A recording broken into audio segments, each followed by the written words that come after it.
네, 할렐루야. 주님께서 주신 이 한 주 동안 복 있는 삶을 살아가는 우리 모두가 되기를 원합니다. 이 시간 찬양의 시간, 은혜의 시간, 기도의 시간으로 삼은 우리 모두에게 하나님께서 큰 은혜 베풀어 주시기를 원합니다.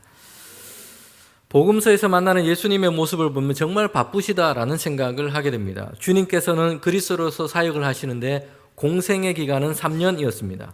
길지 않은 시간입니다. 만약 군 복무를 하라고 하면 3년은 정말 길게 느껴질 겁니다.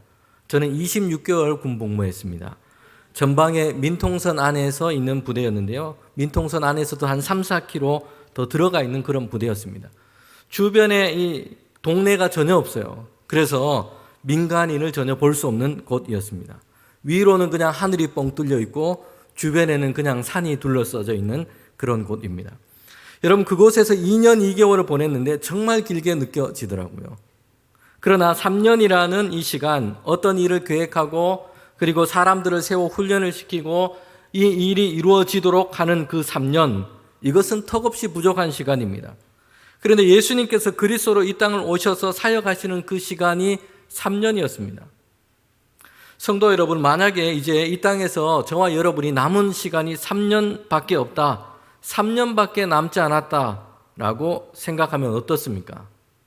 저는 한편에서는 마음이 매우 바쁠 것 같습니다. 하지 못했던 것, 이루고 싶었던 것, 하고 싶은 이런 일들, 이런 것으로 제 머리와 생각이 가득 채워질 것 같습니다. 예수님은 3년이라는 이 공생에 이 시간 동안 제자들을 부르시고 그들과 함께 하셨습니다. 가르치셨어요. 그리고 갈릴리 지방과 예루살렘에 이르기까지 하나님의 나라의 복음을 전파하셨습니다. 병든 자들, 연약한 자들을 치료하시고 고치시기도 하셨습니다. 그러면서도 예수님은 한적한 곳을 늘 찾아서 기도하시면서 아버지 하나님과 영적인 교제의 시간을 가지셨습니다. 이렇게 바쁘고 부지런하게 사역을 하신 것입니다. 얼마나 피곤하셨는지 풍랑이 이는 그 배 안에서도 주무시기까지 하셨습니다. 배를 집어삼킬 듯한 출렁대는 거대한 풍랑이 일어났습니다. 제자들은 막 혼비백상하고 있어요. 다 죽게 되었다고 소리를 지르는 이 야단법석을 떠는 그 상황 가운데 예수님은 뱃머리에서 주무시고 계셨습니다. 이렇게 부지런하고 바쁘게 사역을 하신 것입니다. 인자는 머리 둘 곳이 없다라고 말씀하시기도 했습니다. 오늘 1절 말씀에 보면 예수님께서 12제자에게 말씀하시고 가르치시고 이제 그것을 떠나 다른 곳으로 또 이제 이동하시는 것을 보게 됩니다. 한 번은 제자들에게 이렇게 말씀하시기도 했습니다. 얼마나 예수님의 그 눈에는, 그 시야에는 할 일이 많은지, 그것이 눈에 들어오는지 추수할 것은 많은데 일꾼이 적다라고 말씀하기도 했습니다. 안타까운 마음을 가지고 말씀하신 것이죠. 예수님의 눈에는 어디에서나 목자 없는 양처럼 유리하는 하나님의 이 백성 수많은 사람들이 보입니다. 그들을 위해서 하셔야 할 일들이 많았습니다. 그래서 바쁘고 부지런하셨다는 것입니다. 그런데 우리가 보는 예수님의 모습은 바쁘기만 한 것이 아니었습니다. 바쁘고 열심히 사셨는데 거기에 우리가 주목해야 할 또 한 가지 부분이 있습니다. 예수님은 그 목적이 분명했다는 것입니다. 바쁘게 다니셨고 수많은 사람들 사이에 계셨습니다. 때로는 연약한 자를 고치시고 설교하고 가르치시기도 했습니다. 함께 식사를 하며 떡을 떼기도 했습니다. 이렇게 바쁜 많은 사역을 하셨지만 예수님은 분명한 목적과 방향이 있었다는 것입니다. 오늘 본문에도 보면 어떤 한 곳에서 병든 사람, 연약한 자를 치유하셨어요. 그리고 제자들에게 가르치시고 말씀을 전했습니다. 이제 또 다른 곳으로, 또 다른 도시로 이동을 하세요. 그런데 1절 중반에 보면 예수님께서 왜 다른 곳으로 가시고 그렇게 또 바쁘게 다니시며 움직이시며 무엇을 하시는지를 밝히고 있습니다. 1절 중반에 보면 가르치시며 전도하시려고 거기를 떠나 가시니라. 예수님은 목적이 분명했다는 것이요. 목적 있는 열심이었고 방향이 있는 바쁨이었습니다. 예수님은 목적을 가진 열심이었습니다. 분명한 방향이 있는 바쁨이었어요. 하나님의 나라, 천국의 복음을 가르치고 전도하신 것입니다. 이것을 위해서 열심히셨고 바쁘셨어요. 성도 여러분, 우리가 바쁜 것으로 치면 오늘 사람들도 만만치 않습니다. 우리도 그렇지 않습니까? 학교에서, 직장에서, 일터에서 일을 합니다. 이제 정년으로 퇴직을 했지만 그래도 바쁩니다. 시간이 없고 바쁘다라는 분은 많지만 저는 한가하고 시간이 많습니다라는 분은 거의 만나지를 못해요. 그런데 우리는 무엇으로 바쁜가, 무엇을 위해 바쁜가, 여기에도 우리는 관심을 가져야 합니다. 바쁘고 부지런한데 우리는 정말 올바른 방향으로 올바른 목적을 향해서 바쁘고 부지런한가 우리는 생각해 보아야 합니다. 여러분, 구약에 보면 요나라고 하는 이 선지자가 나오고 있습니다. 하나님께서 그를 부르셨어요. 그리고 그에게 말씀하십니다. 너는 니느웨로 가서 이제 나의 메시지를 전해라 라고 그를 부르신 것입니다. 요나는 사실 니느웨로 가기가 싫었습니다. 그곳은 아수르 땅이었고 아수르의 수도가 바로 니느웨였습니다. 왜 하필 니느웨냐라는 생각이 요나의 마음속에 듭니다. 자신의 민족 이스라엘을 아주 괴롭게 했던 나라였습니다. 위협하고 잔혹하게 전쟁을 하면서 수많은 사람을 해했던 그런 민족이 바로 아수르 민족이었어요. 당시 주변 나라에게는 악독한 나라, 악당과도 같은 존재가 이 아수르였습니다. 하나님은 니느웨로 가라고 하지만 요나는 지금 다른 곳으로 가기를 원했습니다. 그래서 그가 가고자 한 곳은 바로 다시스였어요. 니느웨라고는 완전히 반대 방향인 것입니다. 하나님이 말씀하시는 니느웨라는 완전히 반대 방향으로 그는 가기를 원했어요. 배를 타야 하는데 욥바로 내려갑니다. 그런데 성경에 보면 이렇게 기록하고 있어요. 마침 다시스로 가는 배가 거기에 있었다. 마침 다시스로 가는 배를 만났다라고 말하고 있습니다. 배를 타고 다시스를 향해서 지금 출발하려고 하는데 한번 보세요. 당시는 배편이 많지 않았습니다. 다시스행 배가 매일 시간표에 따라서 그렇게 운행되는 그런 시대가 아니었어요. 그러나 요나는 욥바로 가서 다시스로 가기 위해서 거기 도착했을 때에 마침 거기에서 배를 만난 것이에요. 여러분, 그런데 이것이 형통이라고 말할 수 있을까요? 그럴 수 없다는 것이요.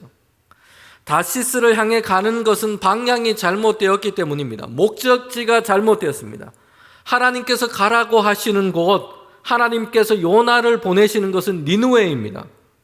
그런데 다시스를 향해 가는 이 요나, 하나님께서 주신 명령에 순종해서 사명을 따라가는 것이 아니었어요.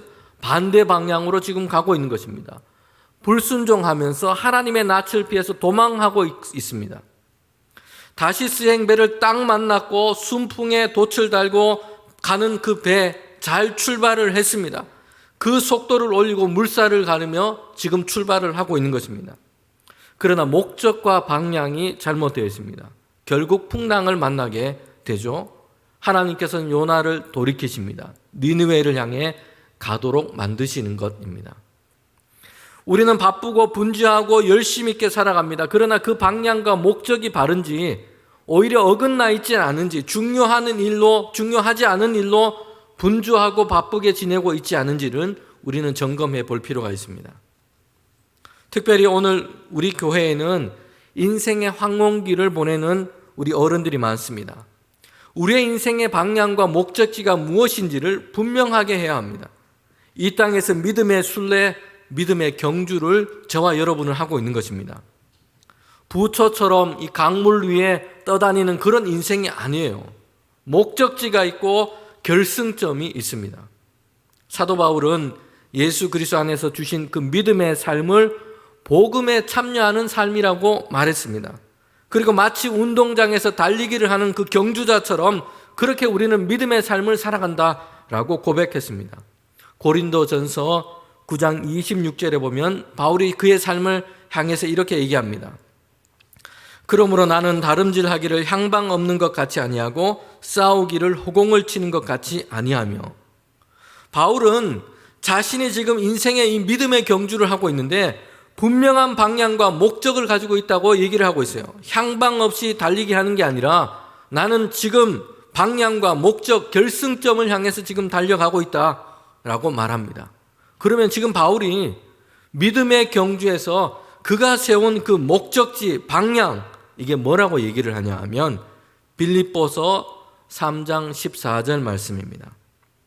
표대를 향하여 그리스도 예수 안에서 하나님이 위에서 부르신 부르심의 그 상을 위하여 달려가노라 말씀합니다. 이 땅에서 하나님께서 주신 인생 남은 시간 동안 믿음 안에서 주를 살고 이제 소망을 품은 대로 부르심의 상, 영원한 천국, 그 하나님의 나라를 얻는 그 인생으로 내가 달려간다라고 말하고 있는 것입니다. 얼마나 오래 살까? 얼마나 바쁘게 살까? 이것보다 우리의 관심은 표대를 향하여 사는 것입니다. 예수님의 복음에 참여하며 이 땅에서 주를 위하여 사는 것이요. 그리고 결국에는 부르심의 상, 예수 그리스도 안에서 약속된 하나님의 나라를 얻는 것입니다. 이 목적과 방향이 분명해야 한다는 것입니다. 여러분, 위대한 목회자였던 무디 목사님이 있습니다. 이분은 미국의 이 대부흥운동 선교 역사를 불같이 일으켰던 하나님의 종이었습니다. 그가 이제 인생의 항원기에 접어들었습니다. 그가 설교 중에 이렇게 얘기를 했어요. 언젠가 신문에서 무디가 사망했다, 부고 기사를 여러분은 읽게 될 것입니다. 당신들은 그 말을 믿지 마십시오. 그 순간 나는 지금보다 더 살아있을 것입니다. 나는 더 높이 올라갈 것입니다. 그것이 전부입니다. 이 오래된 진흙집에서 나와 불멸의 집, 죽음이 만들 수 없는 그 몸, 죄가 더럽힐 수 없는 영광스러운 몸으로 나는 있을 것입니다. 나는 1837년 육신으로 태어났습니다. 1856년에 성령으로 태어났습니다. 육신으로 난 것은 죽을 수도 있습니다. 그러나 성령으로 난 것은 영원히 살 것입니다.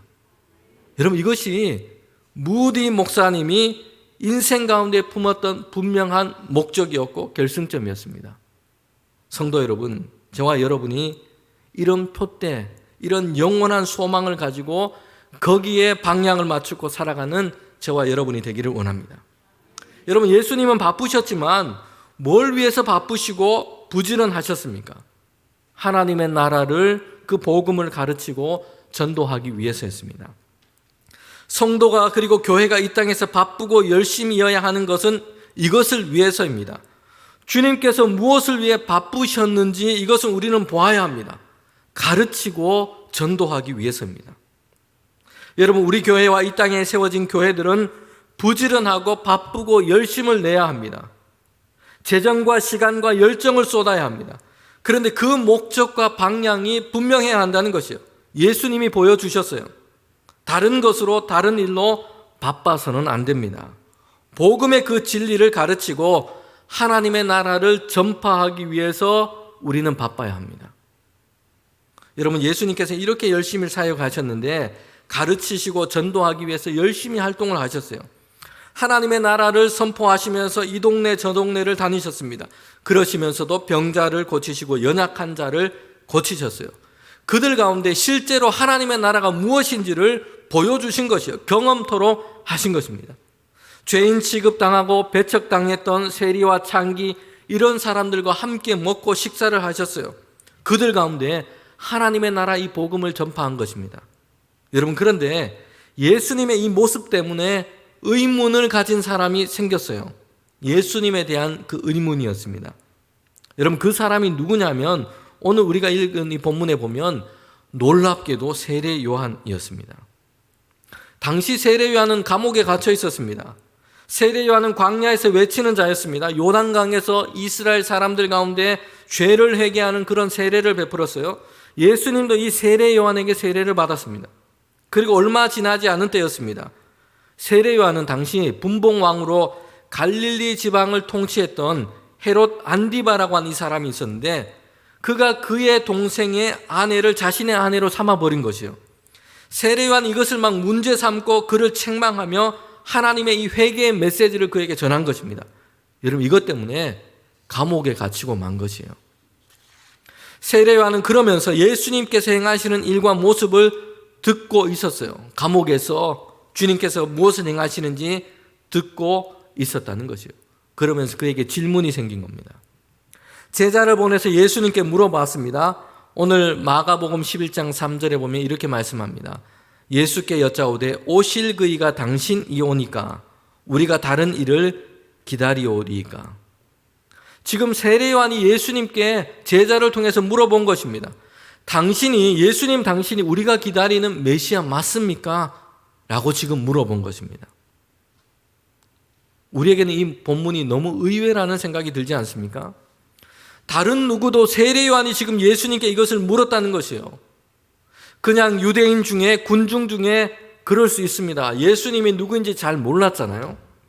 그들 중에는 예수님을 그냥 선지자 중에 한 사람이라고 얘기했던 수많은 사람들이 있었습니다. 많은 사람들이 예수님에 대해서 그렇게 생각했어요. 하다못해 제자들이라고 해도 그렇게 물을 수 있다는 생각이 듭니다. 열심히 예수님을 따라다녔지만 예수님을 잘 모르고 오해했던 적이 너무나 많았습니다. 실수도 많이 했어요, 제자들은. 그런데 예수님, 당신이 메시아 맞습니까? 라고 지금 누가 묻고 있냐면요, 세례 요한이 묻고 있다는 것이에요. 이것은 우리가 정말 성경을 아는 사람이라면 꽤나 생각지 못한 일입니다. 여러분, 왜 그렇습니까? 세례 요한은 예수님께서 요단강에서 세례를 받으실 때 예수님께 세례를 베푼 인물입니다. 주님을 향해서 이렇게 말씀했어요. 보라, 세상 죄를 지고 가는 하나님의 어린 양이로다. 나는 그의 신발끈조차도 감당하지 못한다. 나는 물로 세례를 주지만 예수님은 불과 성령으로 세례를 주실 것이다. 예수님에 대해서 사람들 중에 아무도 제대로 알지 못했는데 그때 예수님에 대해서 이렇게 말한 사람이 세례 요한이었습니다. 여러분, 그때는 예수님께서 아직 이적을 행하시거나 기적을 베푸시거나 이런 일을 전혀 행하시지 않으셨을 때였어요. 이제 막 세례를 받고 이제 막 활동을 시작하시려고 하는 그 시점이었습니다. 그런데 세례 요한은 이미 예수님에 대해서 이렇게 말씀한 것입니다. 예수님께서 하나님께서 보내신 하나님의 어린 양 그리스도이시라고 그는 고백하고 이야기했던 것입니다. 여러분, 그런데 오늘 본문에 보면 이제 와서 세례 요한이 예수님, 당신이 메시아 맞습니까? 주님께 지금 물음을 던지고 있다는 것입니다. 여러분, 왜 이렇게 되었을까요? 왜 세례 요한에게 이런 물음이 생겼을까요? 예수님의 낯선 모습 때문이었습니다.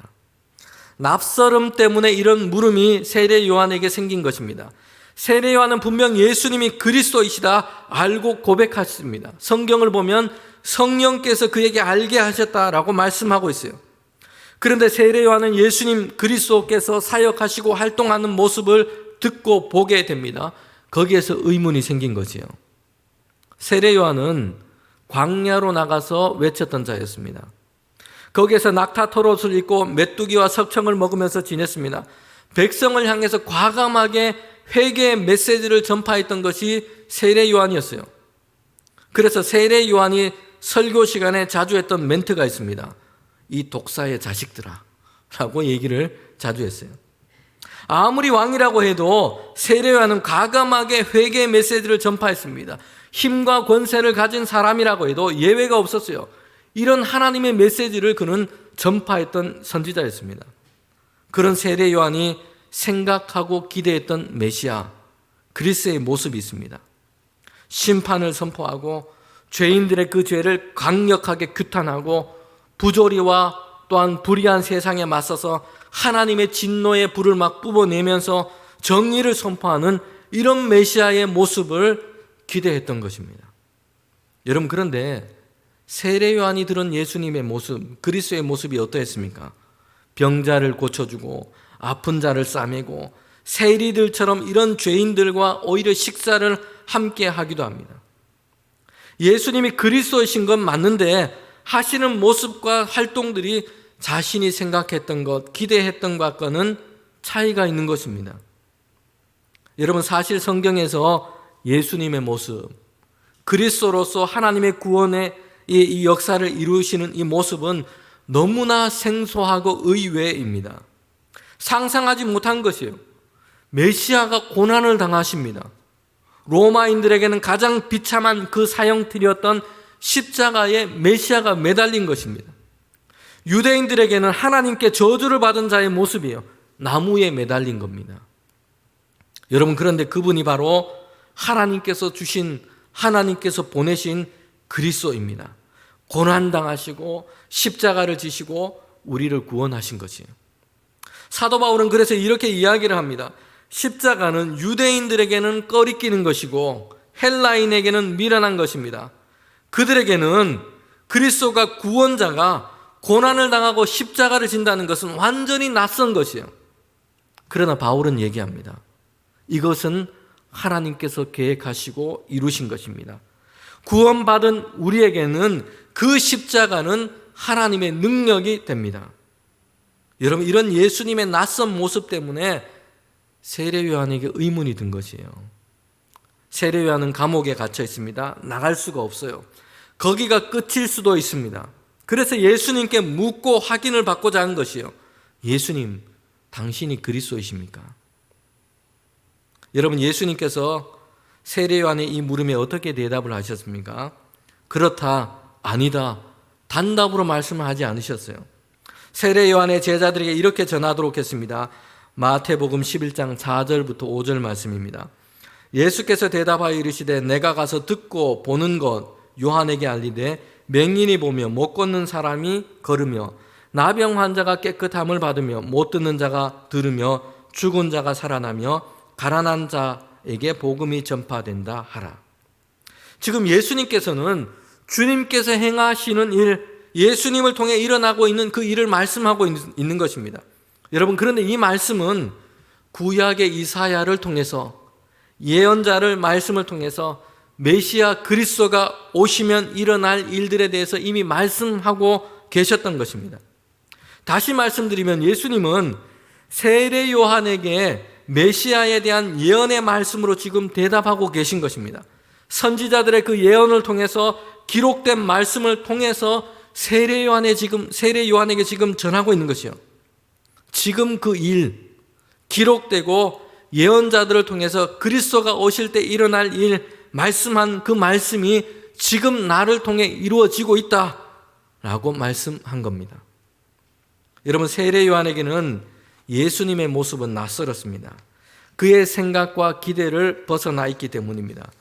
그래서 그는 예수님께서 그리스도이신지를 다시 확인하고 싶었습니다. 그런데 그 답은 뭐냐면 선지자들을 통해서 주신 증거의 말씀, 기록된 말씀이었어요. 성경이 답이었던 것입니다. 예수님께서 이 말씀을 마치고 난 뒤에 6절에서 나로 말미암아 실족하지 아니하는 자는 복이 있도다 말씀합니다. 오늘 이 말씀을 우리에게 적용한다면 예수님이 우리에게 보이시고 기록된 대로 믿는 자는 복이 있다. 성경이 증언하는 대로 믿는 자는 복이 있다 라고 말씀하고 있는 것입니다. 성도 여러분, 우리가 사람들이 빠지기 쉬운 함정이 있습니다. 특별히 우리가 믿음 생활하면서도 마찬가지입니다. 내 생각, 내 기대라는 이 함정에 빠지기 쉽다는 것이요. 이 함정에 빠지면 우리가 더 온전한 믿음으로 나아가기가 어렵습니다. 도로 포장이 잘 안 된 그 험한 길에 차를 가지고 운전하다 보면 곤란한 상황에 빠지곤 합니다. 특별히 비가 많이 와서 길이 질척해지고 뻘처럼 그렇게 되어버립니다.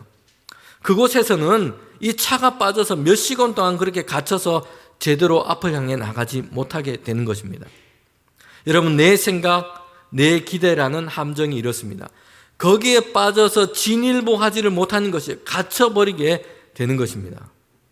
여러분, 구약에 보면 나아만이라고 하는 이 아람 나라 장군이 있습니다. 그가 문둥병에 걸렸어요. 이스라엘에 잡혀온 이 여종의 말을 듣고 선지자 엘리사에게 가면 고칠 수 있다는 말을 듣게 됩니다.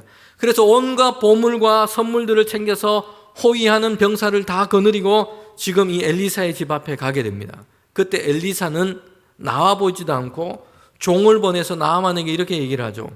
요단강에 가서 7번 씻으면 깨끗하게 될 것입니다. 여러분, 그런데 나아만이 어떻게 합니까? 그는 되돌아가려고 해요. 나아만의 생각과 대답은 이렇습니다. 내 생각으로는 이 선지자가 나와서, 그리고 내 생각으로는 선지자가 자기의 손을 내 아픈 환부에 대고 기도를 해 주어야 한다는 것이에요.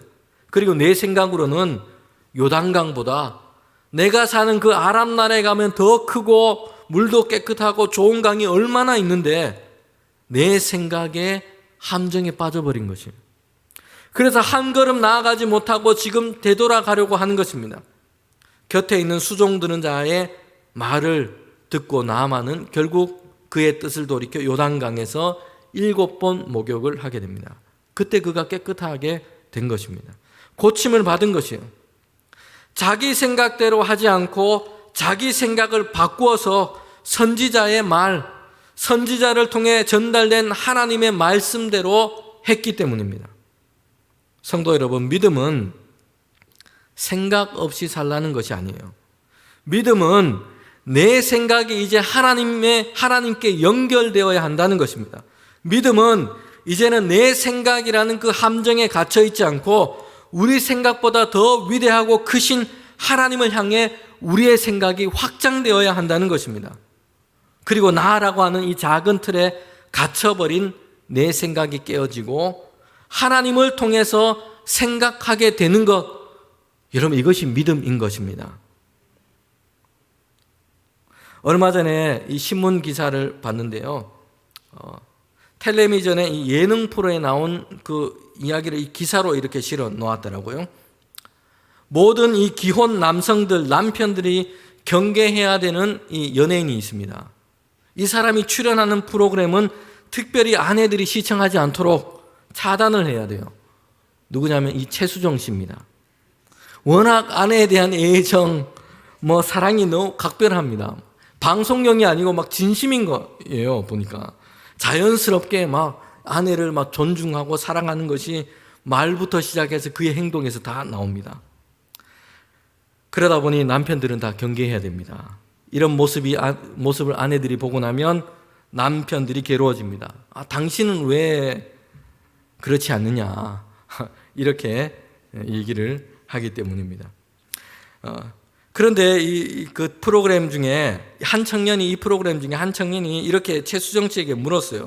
어떻게 이렇게 부부로 다투지 않고 서로 존중하며 인고 부부로 사랑하면서 그렇게 지내느냐. 결혼 생활이 오래됐는데도 어떻게 그럴 수 있느냐. 그 비결을 물은 것이에요.